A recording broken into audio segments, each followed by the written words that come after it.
حضرت عثمان غنی رضی اللہ تعالی عنہ کے نام پر بینک اکاؤنٹ اور ہوٹل۔ کیا آپ کو معلوم ہے کہ سعودی عرب کے ایک بینک میں خلیفہ سوم حضرت عثمان بن عفان رضی اللہ تعالی عنہ کا آج بھی کرنٹ اکاؤنٹ موجود ہے؟ یہ جان کر آپ کو حیرت ہوگی کہ مدینہ منورہ کی میونسپلٹی میں سیدنا عثمان بن عفان رضی اللہ تعالی عنہ کے نام پر باقاعدہ جائیداد رجسٹرڈ ہے اور آج بھی حضرت عثمان رضی اللہ تعالی عنہ کے نام پر بجلی اور پانی کا بل آتا ہے۔ نبوت کے 13ویں سال جب مسلمان ہجرت کر کے مدینہ منورہ پہنچے تو وہاں پینے کے پانی کی شدید قلت تھی۔ مدینہ منورہ میں ایک یہودی کا کنواں تھا جو مسلمانوں کو پانی مہنگے داموں فروخت کرتا۔ اس کنویں کا نام بئر روما یعنی روما کا کنواں تھا۔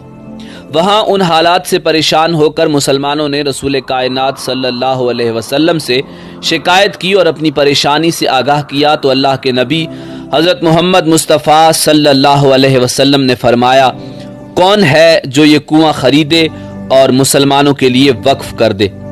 ایسا کرنے پر اللہ تعالیٰ اسے جنت میں چشمہ عطا کرے گا۔ حضرت عثمان بن عفان رضی اللہ تعالی عنہ اس یہودی کے پاس گئے اور کنواں خریدنے کی خواہش کا اظہار کیا۔ کنواں چونکہ منافع بخش آمدنی کا ذریعہ تھا اس لیے یہودی نے اسے فروخت کرنے سے انکار کر دیا۔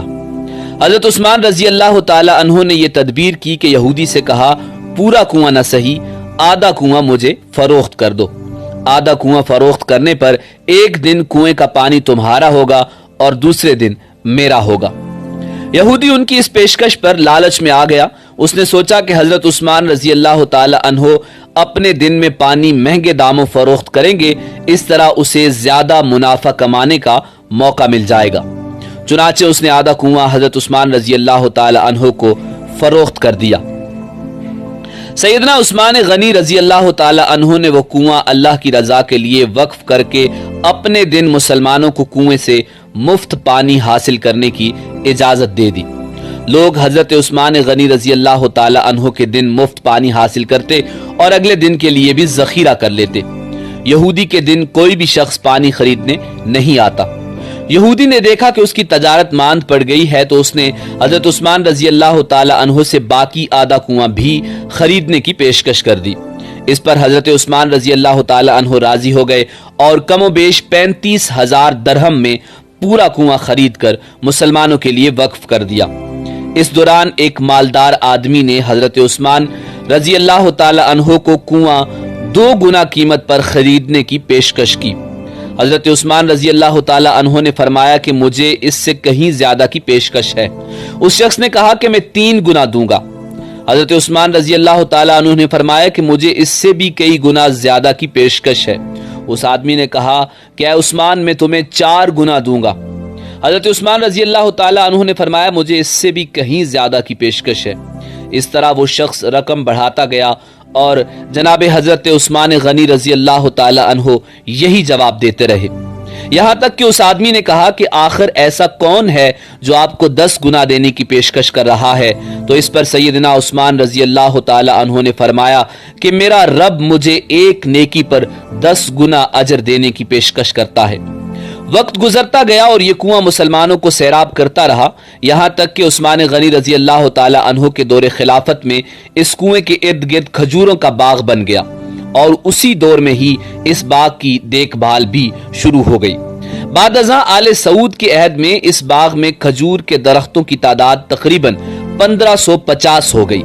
حکومت وقت نے اس باغ کے گرد 4 دیواری بنوائی اور یہ جگہ میونسپلٹی میں حضرت عثمان بن عفان رضی اللہ تعالی عنہ کے نام پر رجسٹرڈ کر دی گئی۔ وزارت زراعت یہاں کی کھجوریں بازار میں فروخت کرتی اور اس سے حاصل ہونے والی آمدنی سیدنا عثمان بن عفان رضی اللہ تعالی عنہ کے نام پر بینک میں جمع کرواتی رہی۔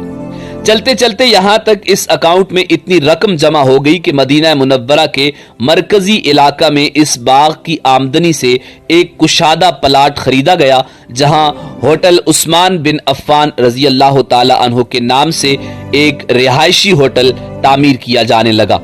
اس رہائشی ہوٹل سے سالانہ 50 ملین ریال آمدنی متوقع ہے۔ جس کا آدھا حصہ غریبوں اور مسکینوں کی کفالت اور باقی آدھا حصہ حضرت عثمان بن عفان رضی اللہ تعالی عنہ کے بینک اکاؤنٹ میں جمع ہوگا۔